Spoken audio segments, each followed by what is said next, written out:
රසම රසයි YouTube channel එකට ඔබ ආදරයෙන් පිළිගන්නවා. අපි දැන් බලමු පොල්පැණි හදාගන්නේ කොහොමද කියලා. මේ සඳහා අවශ්‍ය ද්‍රව්‍ය description box එකේ තියෙනවා. මුලින්ම භාජනයත් හිපේ තියාගන්න. භාජනය රත් වෙන විට සීනි මේස හැඳි 3ක් දමන්න. සීනි ටික දිය වී පැණි පාටට එන විට වතුර කෝප්පයක් ටික ටික එක් කරමින් හැඳි ගන්න.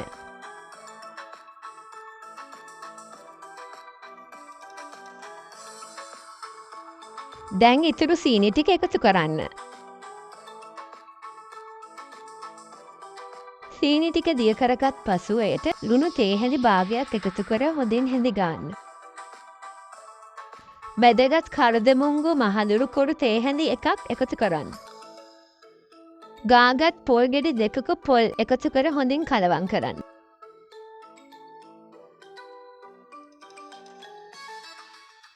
ටික වේලාවක් මදගින්නේ තියන්න.